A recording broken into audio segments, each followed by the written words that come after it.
Welcome, all you sinners and sodomites, to episode 53 of Bible Stories for Atheists. I am Josh. I'm Linz. And we are your guides to the laughingly lamentable stories, literally, literarily littering the Bible. Yeah. Just playing around, are you? Yeah, I get bored. Gotta switch it up. Yeah. Gotta have some fun with it. I see. Today we're covering 1 Samuel chapters 8 through 10 for the most part. It's a little fuzzy, like a little bit of verses before and after. Yeah, there's no concrete. Yeah, they did a really bad job of chopping up the chapters in this. So you end up with like one verse that has to go into the next episode or something like that, you know? Right. We get to learn about the history of how monarchies were created. Yeah, in Israel. And it is interesting. It's basically a beauty contest or a height contest. And you hope that Samuel hadn't called the wrong name like Steve Harvey did that one time. Yeah. Oops. That's what I'm always going to remember Steve Harvey for. I don't know what else there is to say about this episode, really. There's not we're much. We're introduced to Saul. Like that's the big thing. Right. We're learning about Saul, who's going to be the first king. Beautiful dummy of a man. Yeah. Yeah. Doesn't strike you as a particularly clever person. No. We really don't know this. We really don't know anything about him besides he was good looking. Right. And that's what I was just going to say is like, he doesn't do anything that makes you think he's a dummy. But I feel like when they have to point out that someone is very attractive, it is because they are kind of a dummy. Right. Yeah. Otherwise, like, why point that out? Right. Yeah. It's like, but I know what you're thinking, but good looking, you know? Right. Yeah. Super attractive. Right. Tall. Head and shoulders tall. This is where the shampoo comes from, I think. Anyway.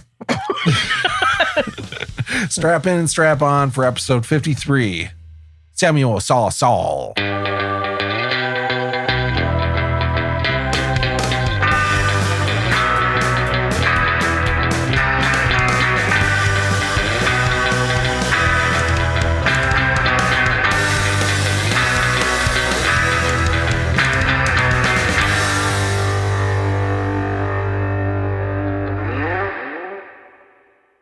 I remember when I first started hearing about Lewis and Clark. We're really going on a tangent here. Well, you don't have to put any of this on the podcast. No. Yeah. I remember it was right around the time that the show Lois and Clark was on TV. And you were learning about Lewis and Clark. Yeah, and I kept thinking like, oh. You thought Superman had somehow factored into, and his girlfriend. Yeah. Somehow factored into the foundation of our country. Discovering along the Mississippi, yes. Yeah. I see. Yeah. I see what sort of education you were getting. Right. Small town one. I got one of those too, and yet.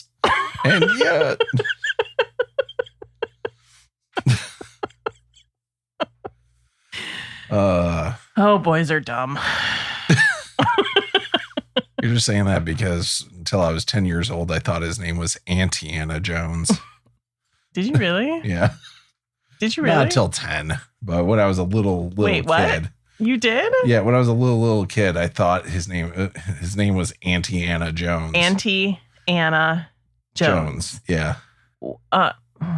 Okay. Is that just because you thought that's what people were saying? Because if you would have read his name, you would have realized that Indiana does not spell Auntie Anna. Yeah, I don't know if I was reading really at this point. I see. That explains a lot. Yeah. Or at least I didn't read his name. Like I saw the movies and stuff. Which have his name in them. No. They don't actually. Yeah. Like Indiana Jones. And the Temple of Doom. The first one does not. For the record, the first one is just Raiders of the Lost Ark. Okay. Like I probably wasn't paying attention to likely the thing. Yeah. So I wanted to, first of all, recommend to folks a podcast I've been listening to. I just finished it, called Call Bethel. Okay. That is from the Telegraph in the UK. It's a podcast about child sexual abuse in the Jehovah's Witnesses, and it's really good. Depressing sounding. It's definitely a downer. It's only Yeah. 5 episodes, I think 5 or 6 episodes long, but they did a really good job of exposing a bunch of bad practices by the Jehovah's Witnesses. Yeah. And it basically just attempts to cover up. It's really just like organized religion is a beacon call for fucking male perverts. Yeah. Well, that was one thing. And maybe that was, some lady perverts. Yeah. I don't know. that was one thing that Mostly was male. interesting at the end of it. The way they had things set up, it was almost like it was possible for other child predators to protect other child predators, Ugh. you know? So, yeah, the whole thing, every time I hear about this stuff, though, it's like there can't be that many people who are interested in having sex with children. But I mean, like the amount of people that have to help them, it's like there's something else going on Yeah. in their mind. Yeah. Because they can't be like, Tribalism. what's that? It's tribalism. Maybe. But like Yeah. cult status tribalism. Yeah. Like, because, we have tribalism. Right. Like, we have our groups of people, right? But I would never protect any of them from child sexual know. assault allegations. Right. Even That's- you. Yeah. I mean, yeah. It makes sense. Like, it's just there's a weird thing to people where it seems like they just don't care about it. Right. Like there's It's the more people important who to them to keep the religion going, to Yeah. keep the cult going, than it is to, like, I don't know, protect children. Yeah. Except when you hear people who are religious talk about it, you would think their whole mission on earth is to protect children. Right. But in their actions, they're always doing the exact opposite of that. Yeah. They also talk about people who they were in charge of investigating one of these crimes and stuff like that. And they wouldn't take no for an answer as far as like, no, this person needs to be reported and stuff. And so there are people who do that too. Good. But I don't understand why that's not like The norm? 99% Right. of people. And it clearly isn't. Yeah. Well, so, I mean, this has nothing to do with religion, but the Penn State scandal, Yeah. weird calling it a scandal because it's not a fucking scandal. These bunch of, That was Jerry Sandusky. yeah. But it was covered up by a lot of people. Yeah. At that school. And they talk about this one football player that came into the showers while Jerry Sandusky was Raping a kid. raping a child, and he didn't go directly to the police. Right. And I'm like, I would have stood there and called 911 immediately. Right. Because Yeah. even if, like, they weren't next to each other, a child and a grown man naked in a shower together, unless that's dad and that's child, and even then at a certain age, it's still weird. Yeah. Like, and I would have, like, they would have known I was there too. Because my instant, very first reaction would have been like, what the fuck is going on here? Right. And then maybe attacking the man, Yeah. cutting off his penis, It would, and then calling 911. it would have escalated quickly. No matter what happened, it would have happened quickly. It is weird. Like, there's got to be psychological studies behind that sort of stuff to, like, I mean, it's wrong, Yeah. but what is stopping people from doing it? Right. And I know religion, to me, that makes more sense. But you know what? There's tribalism in fucking college level football too, in a weird way. Oh, sure. Sure. So, I mean, with that, you definitely have a loyalty aspect to Right. it that has been ingrained in you. That you do not go against your coach or your team. Right. I would imagine, at least. I was never a big sports guy, yeah. but you definitely have that. in There's the a level religion. of fanaticism that goes along with sports that is also there in religion. Oh yeah, yeah. So, Anyway, listen to the podcast. yeah, What is it called? it's called Call Bethel. Call Bethel. And then also I wanted to tell you, so my mom called this last week and told me an interesting Jehovah's Witness story. Okay. So a friend of our family Okay. is like from back in the day, a Jehovah's Witness friend of the family is in a nursing home now because they're all aging out. And this guy that was his roommate has dementia and he's in his 90s and he just got disfellowshipped. The guy, okay, wait, who's in his 90s with dementia, was just disfellowshipped.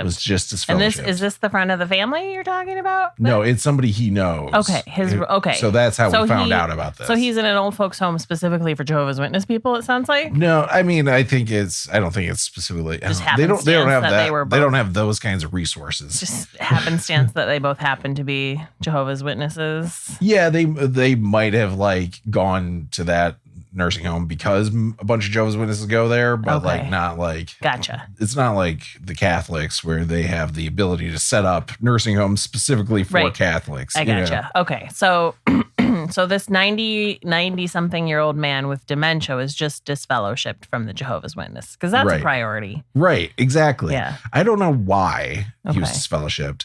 My mom suggested like he probably like pinched a nurse or something like that, like something along those lines. Oh, can it be something as simple as that? Could be. So men are out there touching children inappropriately, but this old dude in his dementia probably did something they didn't like, and so they disfellowshipped him. Right. Exactly. Right before he dies. Right. Which luckily it actually has nothing to do with your soul. They're actually being disfellowshipped has no impact on what happens to your consciousness after death. No, of course not. That's the nice thing about this. But it's just like you said, it's so fucked. He does. I mean, maybe. I mean, who knows what he's thinking if he's in the state of dementia, but it's fucked up that they would have prioritized it, like you said. So, and how did they find out about it? Did your friend of the family, not your friend? Yeah. This guy who used to be a friend of the family. Did he tattle? Might have. I don't know. What a shit. Wouldn't have surprised me. Yeah. That's the thing that's fucked up about them is they all like to talk about each other. Well, yeah, of course. It happens in any group scenario. They're always talking shit about each other. Right. Anyway, so that was just a weird thing that she brought up. And I was like, oh, that's fucked up. Especially right after listening to that podcast. Previously on BSFA, the Israelites lost a battle with the Philistines despite having the Ark of the Covenant. Almost like it didn't really matter. Like most things. Yeah. And the Ark was stolen. But booby trapped. That's right. The Philistines had tumors break out on them, so they sent it back. And a plague of mice. And apparently a plague of mice, yeah. Yeah. So they had to make gold tumors and gold mice and send that back with the ark. Right.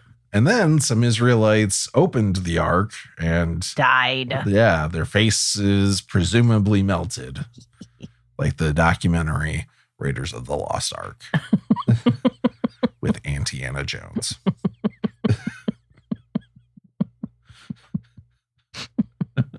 Now I want to see like this indie version, independent, not Indiana, indie version of Indiana Jones, but it's like anti version. But it's got an auntie in it, Auntie Anna. Yeah, but like auntie, his aunt, but auntie in like the sense of like how like not in the white community, but in like non-white communities, they'll call like good friends or like dominant women aunties. Yeah. That's the sort of auntie I want to see doing it. Yeah.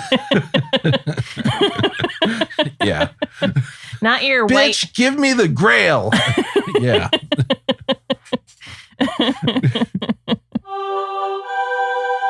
Make Israel great again. When Samuel became old, he made his sons judges over Israel. Yet his sons did not follow in his ways, but turned aside after gain. They took bribes and perverted justice. Then all the elders of Israel gathered together and came to Samuel at Ramah and said to him, "You are old, and your sons do not follow in your ways. Appoint for us, then, a king to govern us, like other nations."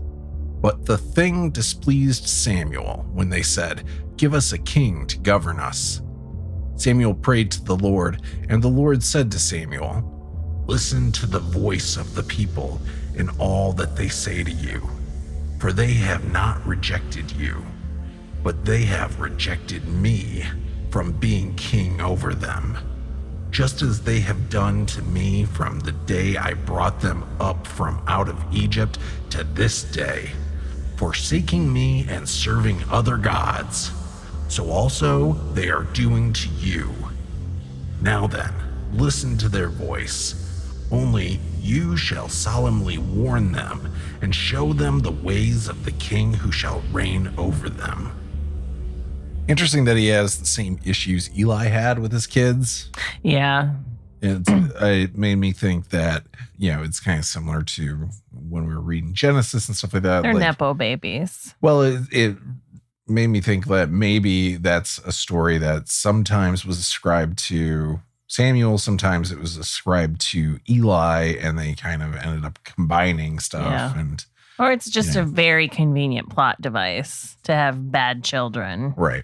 I don't know if it comes up again, though. That his children are bad? Yeah. I mean, does it need to? I don't know. But it's not like Eli's where it kind of, that played into them losing the Ark of the Covenant and stuff. Right. But it sounds to me more like they're not following the way, but are they still judges, or were they all like, I don't want to do this, and then quit and ran off? Yeah, I don't know. Anyway, I'm so sick of hearing God bitch about the thing. What's the point of being God? Oh my God. If you can't just, Thanos this shit and fix it. It's so crazy how constantly he's like, they don't want to believe in you anymore, just like they never want to believe in me, even though I created them. And it's like, oh my God, dude, shut the fuck up. I'm starting to think God has codependency issues with Israel. It seems like you're saying you have zero power over these people. And I know in long term, the thing you can ascribe that to is God gave people free will. Right. And it's yeah, but he can also just wipe them out en masse. Yeah. Also, God clearly did not give people free will. Right. He keeps hardening people's hearts. Right. And making sure they don't turn away because he wants to kill them. So. Right. It's like when you have that friend that constantly is like, nothing good ever happens to me. The world is out to get me. Yeah. And the whole time you're just watching them blow all their money on bullshit they don't need, and not try to go get a different job or date guys who are actually good for them. And you just want to be stop complaining. You make bad choices. If you're going to keep making bad choices, then bad things are going to happen to you. Right. And I'm not saying this about everyone who has a bad time in life. I'm just talking about particular friends.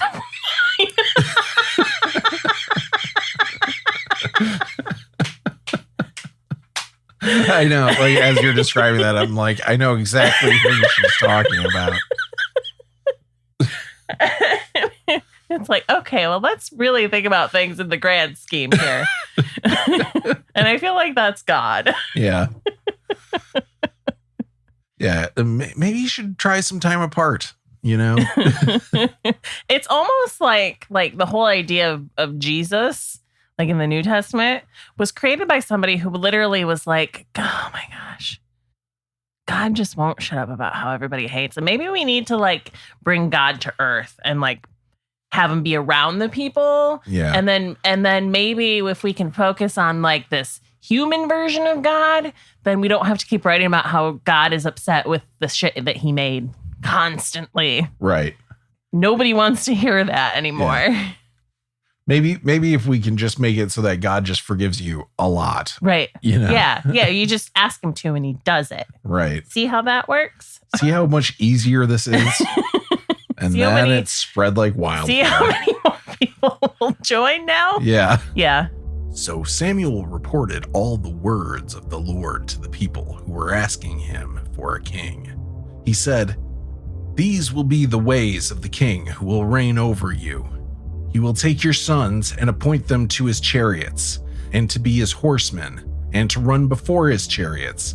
And he will appoint for himself commanders of thousands and commanders of 50s, and some to plow his ground, and to reap his harvest, and to make his implements of war, and the equipment of his chariots. He will take your daughters to be perfumers, and cooks, and bakers. He will take the best of your fields and vineyards and olive orchards, and give them to his courtiers. He will take 1/10 of your grain and of your vineyards and give it to his officers and his courtiers. He will take your male and female slaves and the best of your cattle and donkeys and put them to his work. He will take 1/10 of your flocks, and you shall be his slaves. And on that day you will cry out because of your king, whom you have chosen for yourselves. But the Lord will not answer you on that day. When you hear stuff like this in some of these writings, I think it's because, from what I've heard, like from what I've read around Samuel and getting into this part of the Deuteronomistic history, some writers were like anti-monarchist and some were pro-monarchist. And this is probably from an anti-monarchist. Sure. When you first started reading it and you were listing off all the things the king was going to do before you started talking about them taking like the land and stuff, I was like, well, it just sounds like he wants to give them jobs. Yeah. Put them in place of it. He's going to give your children jobs and get them out of your fucking house. Yeah. Be commanders of thousands and commanders of 50s. Yeah. Yeah. Yeah.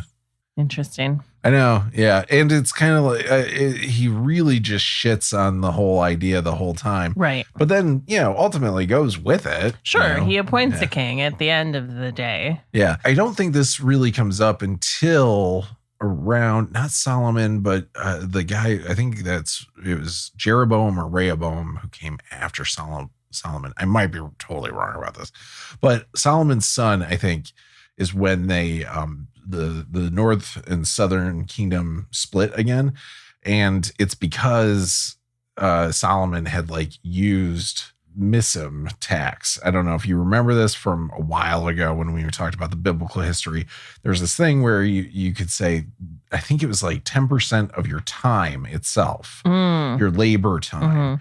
Would have to go to the state. And so that's how he got the temple built. The first temple built was saying everybody has to, help build it. Like an Amish community. Right. Yeah. So essentially made them slaves, right. To the state. Sure. And so maybe this has something to do with that, but also I don't think the first temple was ever built. So I don't know. But there's stuff like that. But it is historically accurate when through time as societies evolved and they ended up going with like the monarchist sort of method of governing where they had one person who wasn't elected above a whole city. They would, in order to build a city in a time where they didn't have that sort of infrastructure, they 100% would have used that sort of labor. Yeah. Like if you want to live in the city. Yeah.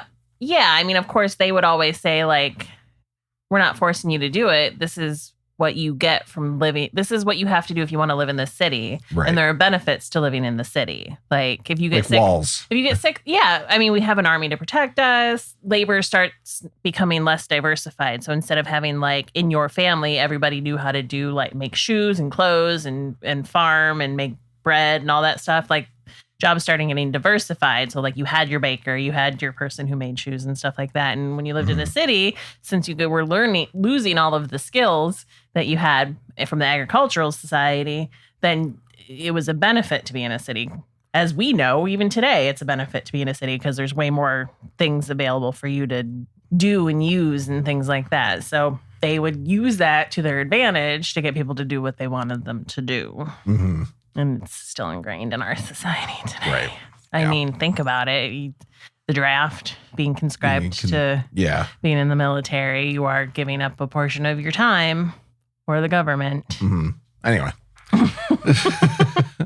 History of society 101. History of the state forcing itself on its people. Yeah. On its people. Yeah. And then the chapter concludes with this. But the people refused to listen to the voice of Samuel. They said, "No, we are determined to have a king over us, so that we also may be like other nations, that our king may govern us and go out before us and fight our battles." When Samuel heard all the words of the people, he repeated them in the ears of the Lord. The Lord said to Samuel, "Listen to their voice and set a king over them." Samuel then said to the Israelites, "Each of you return home." It sounds unrealistic to me. I've always thought it sounded unrealistic that Israelites were like, we want a king. Yeah, like what people ever say, we want a dictator over us. But then nowadays, you think of all the people who wanted Trump to basically be a dictator, who didn't want him to have any oversight over him and stuff like that. Well, and everyone says that they don't want to live under some sort of like non-democracy. But like back then, without the sort of level of communication you have instantly these days, like to have an army that was controlled by one person or one family or one fucking governmental agency or whatever made sense. I mean, you can't have a bunch of, if you want to win battles and therefore land and power, you need an organized military, and you can't organize a military if you have a bunch of like essentially village leaders trying to organize like a mass military. Yeah, you need to have a central decision-making place. Right. Yeah. And to me, it sounds like that's what they want. Right. They're sick of getting attacked. Yeah, that's true. I mean, it is true. That is like what keeps coming up throughout Judges and everything is they keep getting attacked. Right. So. And God usually helps them. But like at some point in time, you have to have an army that puts enough fear into other areas that they won't even bother attacking you anymore. Right. Yeah. It's interesting because, you can't tell from this if the people actually wanted it or if that's just the propaganda. Sure. Yeah, it could go either way. And it could be that some people did and some people did didn't. And some people didn't. Obviously, there's always, as we know, there's differences of opinions in all societies. Right. Yeah. So at the end of the day, all we know is that it did happen. Yes. We know that there was Kings a king. were, yes. There was a king who showed up. And did you do, and we don't have to discuss it now and something we can discuss later, but did you do any research on like when the first king showed up in actual history, like how they of Israel? Yeah. How was it Samuel? Was Samuel an actual person who appointed the first king or? So we can't say for sure that David existed. Right. Okay. But we're pretty sure Solomon did. Okay. So one of the things that they look at for trying to determine that is extra biblical references to it, or not even extra biblical. It's like literally outside of Israel. Okay. So it's not even just other writings within Israel. It's, do any other cultures mention do King the Greeks David mention, or King the Saul? Romans? Yeah. And I think there might have been like one reference to David or something like that. It's inconclusive. So I don't think we know for sure if David existed. Probably did. But I think we do know that Solomon existed. And that's kind of like from then on, we kind of know these people existed. Now, what do we know about them that's real? Right. Is a different issue.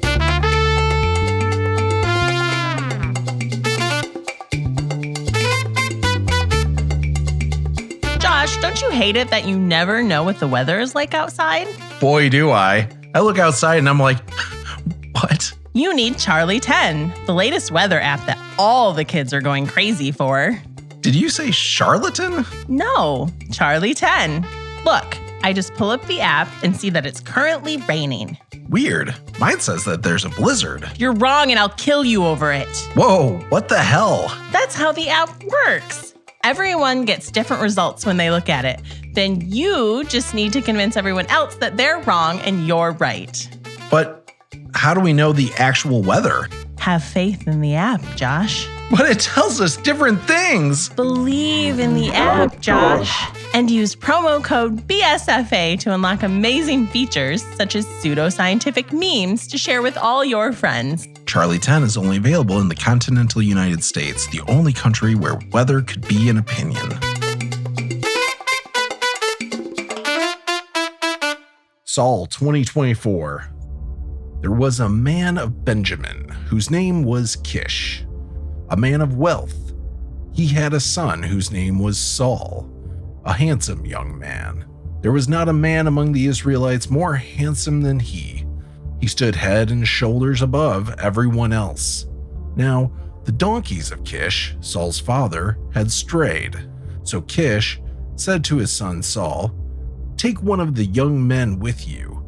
Go and look for the donkeys."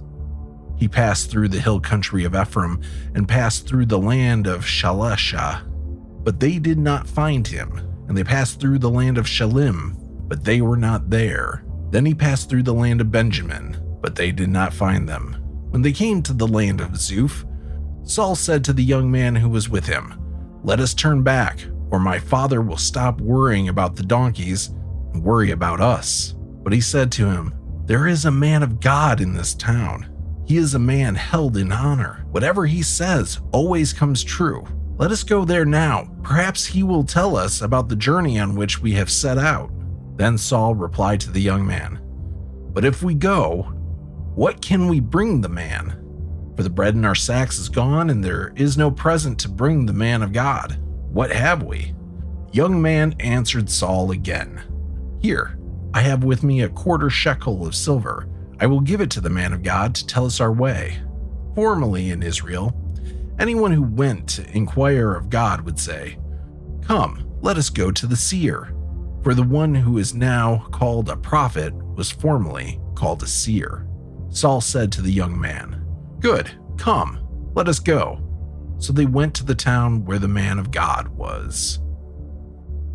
I like how they had to add that little caveat in there that was like, Formerly it was called a seer. yeah, just an FYI, guys. I know that's like a pagan thing now, but like, It was literally a parenthetical too. Yeah. so this is the most attractive man in all of Israel. Yeah. That's like, you hear that stuff and it's like, well, you can't trust any of this shit. It's all propaganda. Well, and also like, listen, attractiveness is subjective. Yeah. I mean, there are some classically attractive people that I think everyone would be like, yeah, they're attractive. He's just roaming around the countryside looking for donkeys, being all hot. I guess so. Yeah.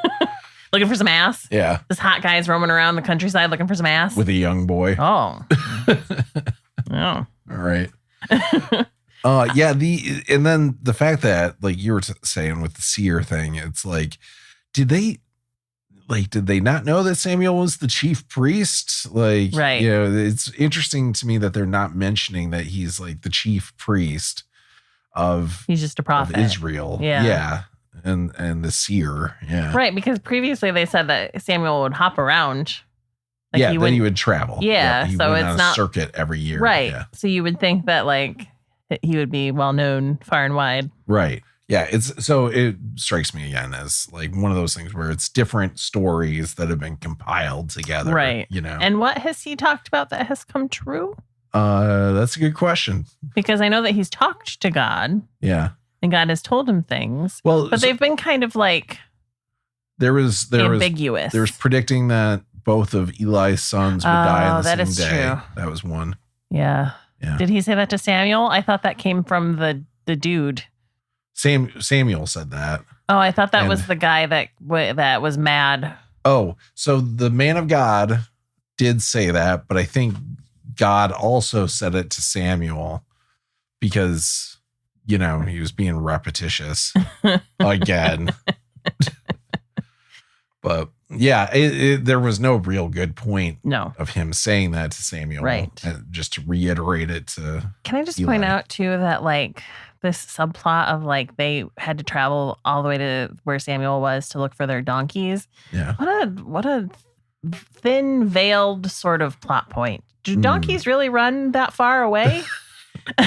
And are they really that valuable? Are you going to chase donkeys? Like if we're here we're in Grand Rapids and like our donkey, that sounds like we would have to walk to Detroit. Right. I would never chase a donkey to Detroit. On foot. No. Yeah.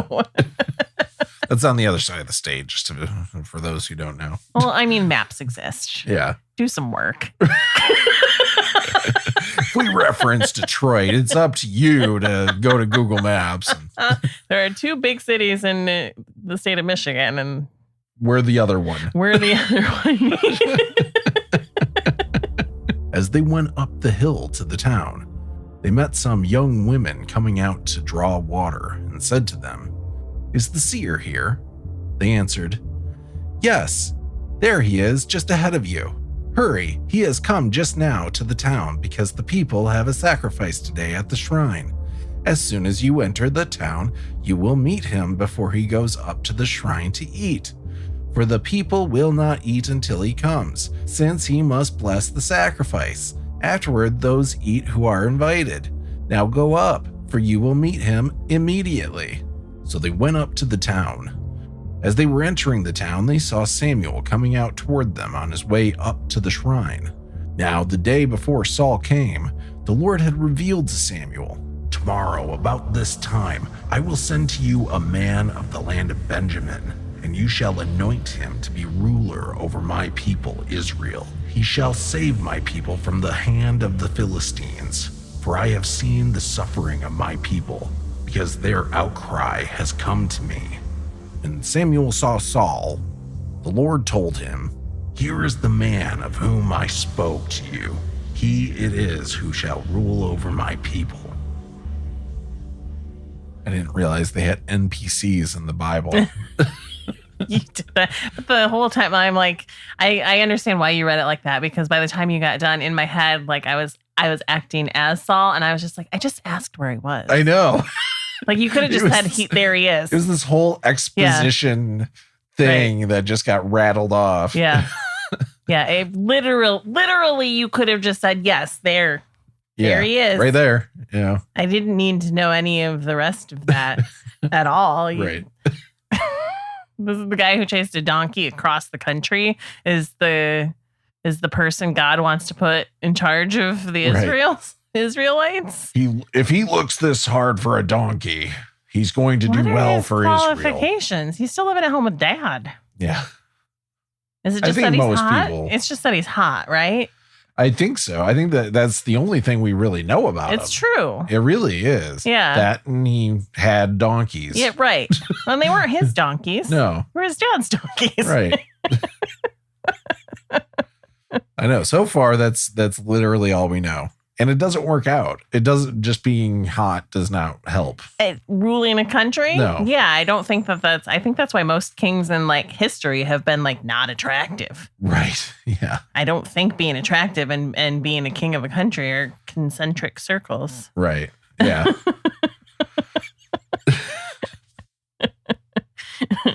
Voted leaders, on the other hand. Oh, yeah. That definitely gets you into power. That you can definitely be attractive there. Yeah. This was going to be a much longer reading, but then I cut it down because it gets real boring. But Samuel is dropping hints that Saul is important. And Saul is like, "Hey, I'm just from the smallest tribe and the smallest family. And what makes you think I'm so great, guy?" And hey, guy, what makes you think I'm so great? What makes you think I'm so great? So they eat. Saul gets a special portion of meat that was set aside in advance for him to showing up. And at sunrise, Samuel wakes him up with a blowjob and and sends him on his way. But before he goes, he says, "Tell the young man to go on before us. And when he has passed on, stop here yourself for a while, that I may make known to you the word of God." So he's going to tell him. Wait, what? He basically saying, let the kid go on ahead, and I'm going to tell you what God's plan is for you. Oh, okay. I don't know if you noticed this during the reading. I did have trouble with one line, and I thought you might enjoy hearing one of the other versions. Oh, yeah. Or a few of the other versions. Yeah. When Samuel saw Saul, when Samuel saw Saul, when Samuel saw Saul, when Samuel saw Saul, when Samuel saw Saul, when Samuel saw Saul. This is full of tongue twisters. I'm lightheaded. Samuel saw Saul. The more I said it, the worse it got.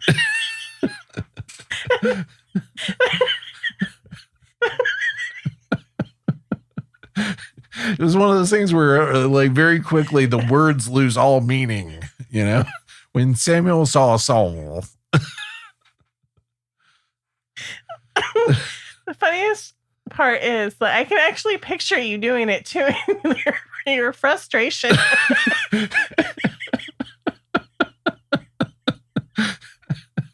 mean like it's just 3 fucking words? Yeah. Come on, Josh, I think you can do this. There were parts where he was saying when Samuel called Saul, and I was, oh, I'm crying. Yeah.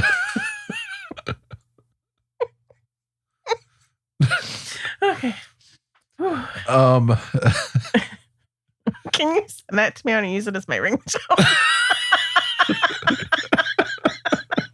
Every time I call you, when Samuel saw Saul, when Samuel saw Saul, when Samuel saw Saul, when Samuel saw Saul, when Samuel saw Saul.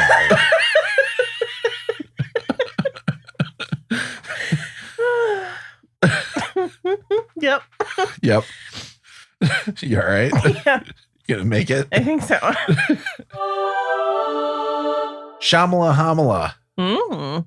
So just to give a shout out, because I don't think we've ever actually ended up talking about this. About Kevin James Thornton? Yeah, on the podcast. But you found this comedian, really awesome gay comedian. Yep. I got it.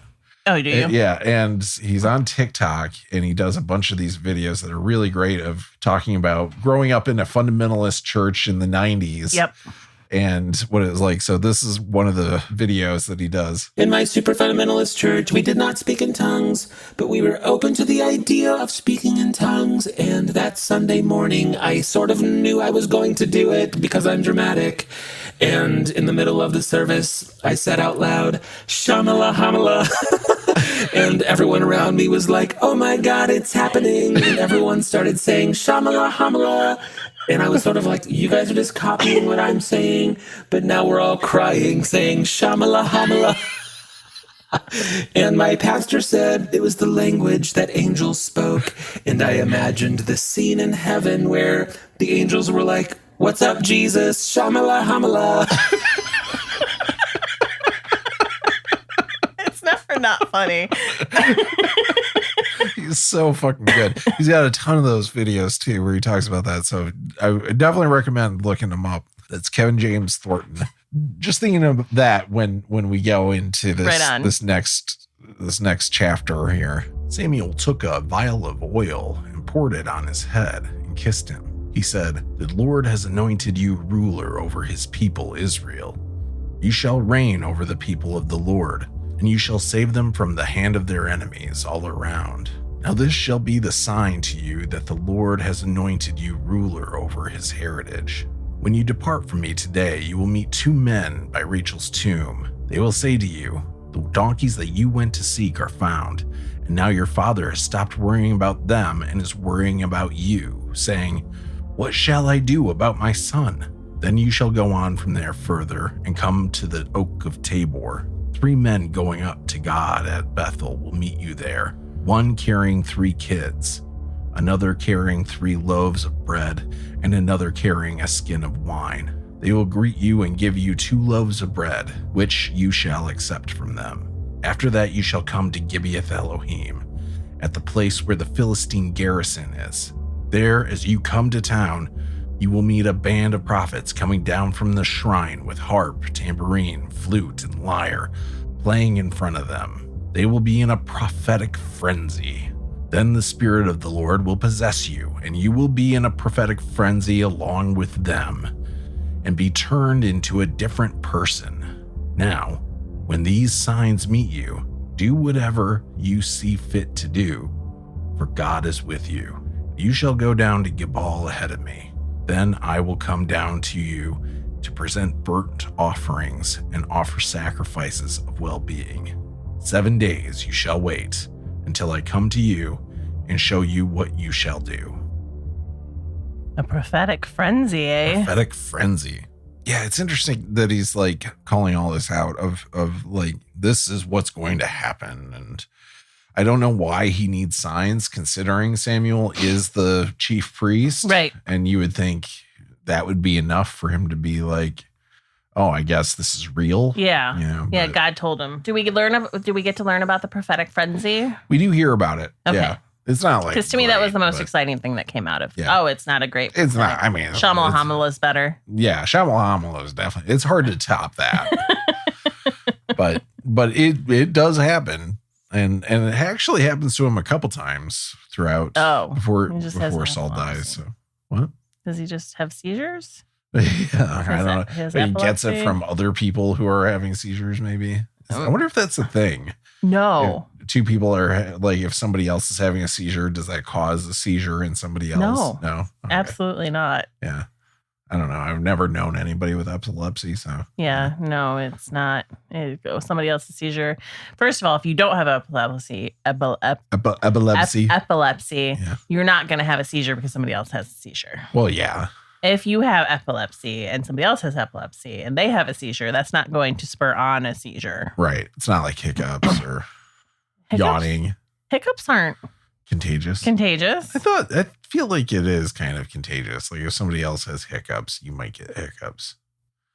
Maybe not. Maybe I am just thinking of yawning. I think you're just thinking of yawning, Yeah. and that's an empathic behavior. Right. Auntie Anna Jones.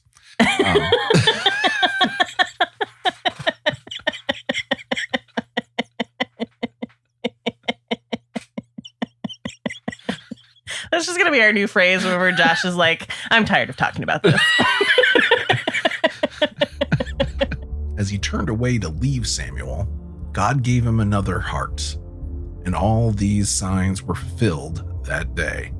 When they were going from there to Gibeah, a band of prophets met him, and the Spirit of God possessed him, and he fell into a prophetic frenzy along with them.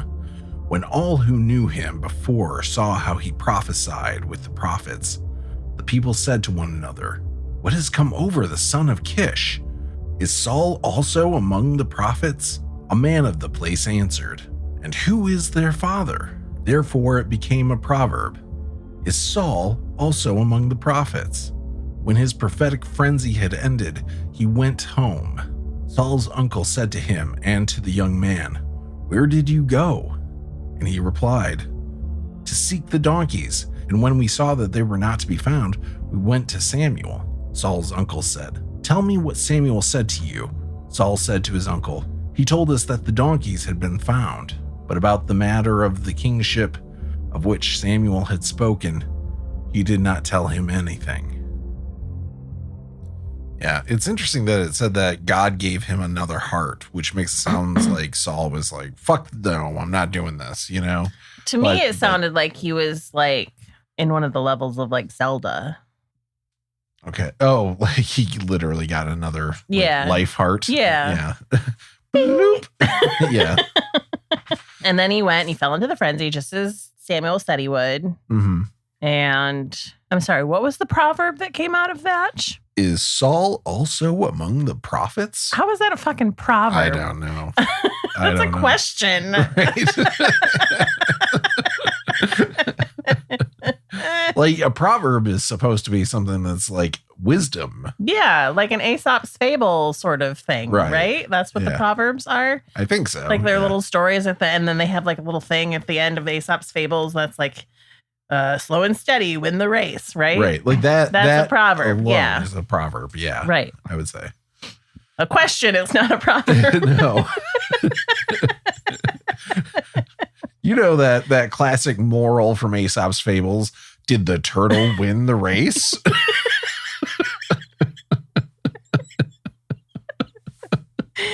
Yeah. So I don't get it. He's keeping a secret. He's keeping it a secret from his family. Right. It says that, but yet again, something that never comes up again. You know. So Samuel talked about going down to Gilgal ahead of me, and I will come to you in 7 days and stuff like that. But they don't really talk about that, and that's going to be kind of significant in the next episode too. The fact that they don't talk about that, but Samuel summoned the people of the Lord at Mizpah and said to the Israelites, "Thus says the Lord, the God of Israel, I brought up Israel out of Egypt, and I rescued you from the hand of the Egyptians and from the hand of the kingdoms that were oppressing you. But today you have rejected your God, who saves you from all your calamities and your distresses, and you have said, 'No, let's set a king over us.' Now, therefore, present yourselves before the Lord by your tribes and by your clans." Then Samuel brought all the tribes of Israel near, and the tribe of Benjamin was taken by lot. He brought the tribe of Benjamin near by its families, and the family of the Madarites was taken by lot. Finally, he brought the family of the Madarites near, man by man, and Saul, the son of Kish, was taken by lot. But when they sought him, he could not be found. So they inquired again of the Lord, "Did the man come here?" And the Lord said, "See, he has hidden himself among the baggage." Then they ran and brought him from there. When he took his stand among the people, he was head and shoulders taller than any of them. Samuel said to all the people, "Do you see the one whom the Lord has chosen? There is no one like him among all the people." And all the people shouted, "Long live the king." It feels very Wizard of Ozian. Wizard of Ozian. It feels like it's out of Wizard of Oz. Because, when you get to Oz, it ends up just being this big production, right? Pay no attention to the man in the baggage. Right. Well, but Samuel knew it was going to be Saul, and yet he goes through this whole thing of doing the lots. And when you first said lot, I was like, the dude? No. But I drawing lots. Yep. Yeah. But or casting lots. So that was rigged. Clearly. That was rigged. Yeah. And then in theory, it's God making the lots come. Yeah, it's rigged. Yeah. And so of course Saul knows it's going to be him because he was told. Mm-hmm. So he chickens out and goes and hides in everybody's baggage. Yeah.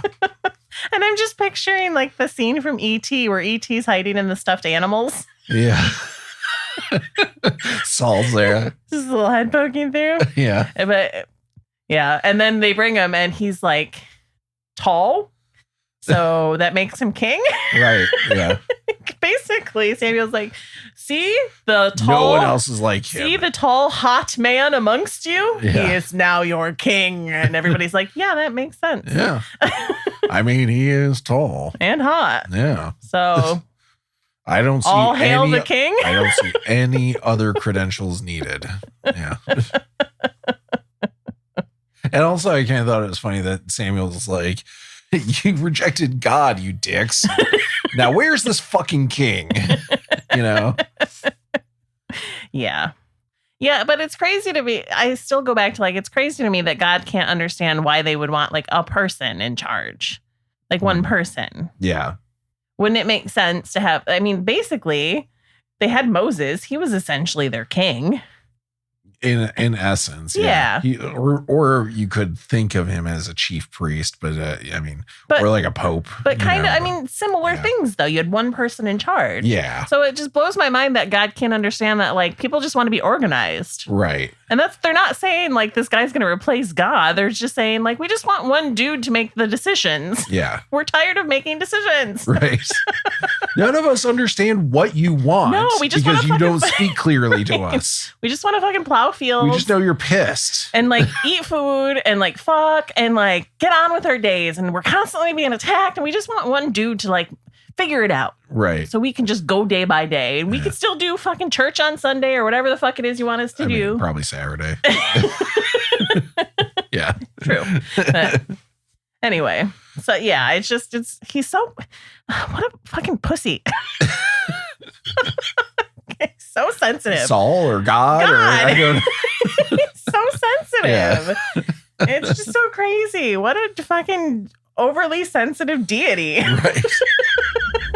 Samuel told the people the rights and duties of the kingship, and he wrote them in a book and laid it up before the Lord. Then Samuel sent all the people back to their homes. Saul also went to his home in Gibeah, and with him went warriors whose hearts God had touched. But some worthless fellows said, "How can this man save us?" They despised him and brought him no present, but he held his peace. It's just one lone dude that's like, this guy? What? Because he's tall? I don't really understand the one sane person. Yeah. I don't know about this guy. This seems arbitrary. He just seems handsome. Why was he hiding in the baggage? We all hate you now. You get no presents. Who had baggage back then, too? Well, they did all travel. I guess. Yeah, they had their sacks. It just sounds like he's in a hotel. I know. They just apparently all piled up their baggage. Right. They all How did they keep track of it? Yeah. Anyway, Well, they had a ticketing system. I see. You know. Yeah. Yeah. I gotta give this. They used Samuel. Samuel would predict whose bag was This whose. is that guy is over Yeah. there. Yeah. I feel bad for this guy, this unnamed man who was like the lone Voice of reason. Voice of reason. That's like, I don't know about this guy. This seems like not a good idea. Right. I have a strange feeling this is going to end badly. You know what we could do instead? We could all like nominate people who we think would do a good job and then vote. No? Which? No, just one guy's going to pick them based on God? Yeah. Okay. All right. This will probably work out. Right. Unless this is another punishment from God. Right. Do we know? I guess like at least he's nice to look at. I don't know. Right. Oh, everybody hates me now. Well, this didn't work out the way I wanted it to. At least nobody will ever know about this. It is a weird thing. I mean, I guess maybe I get why they put it in there, but it is kind of an odd thing that that one guy dissented. Yeah. And they were like, in the Bible, they're like, and this one guy dissented. And everybody hated him. Well, it says some worthless fellows. Oh, fellows Yeah. dissented. So there was a few people. Okay. But they're worthless. Right. Yeah. And everybody hated That's, them. again, like, spoiler alert. Saul dies and is rejected by God at the end. Yeah. Right? So you would think that these guys would be like then highly favored. Right. Like, I don't understand why it seems so propaganda-y towards Saul throughout this writing. It's an interesting Well, and thing like, about as it. you read through it too, you like, obviously God doesn't want this to happen. Yeah. He's just doing it because I don't know, he keeps giving these people what they want, even if he doesn't like it. Right. Very But generous. then getting pissed at them. Yeah, over it, in like a very genie sort of way, right? Where every wish they ask for and that he grants comes with some sort of unintended consequence. Right. Yeah. And so these guys are like, I don't know, guys, I don't think God wants this. And they're like, oh, you must die and never have presents. And never have presents. That's what they said. They don't get any presents. Yeah. Never have presents.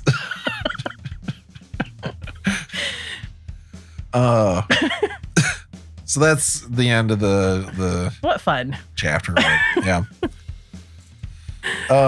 And what's interesting too is they don't like it sure sounds like they made him king. Right. But they didn't. Didn't they say all hail? All long live the king. Long live the king. But he's not king yet, apparently.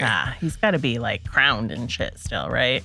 Yeah, there's definitely more in the early in the next episode that we'll get to that where they actually seem to then make him actually king, even though he's got like military people who are coming with him, right? You know, and you said Samuel wrote up basically like the job description, yeah. So really, Samuel is the one. He's the guy behind the guy. Oh yeah, certainly, definitely, yeah. And he's going to pick the next guy too, right? Yeah, after this one doesn't work out. Yeah. Surprising no one. No.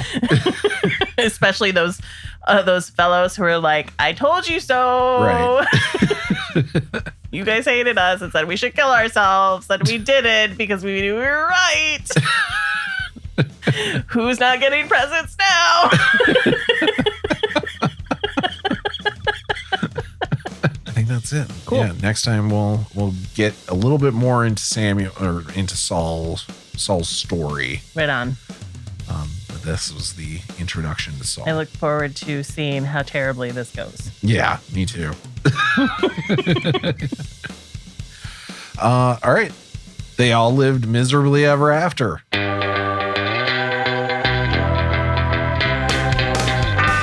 Thank you so much for checking out our podcast. Help us grow the audience by sharing us with your friends or giving us a share on social media. And we love hearing from you. You can reach out on our website at bsfa.cc.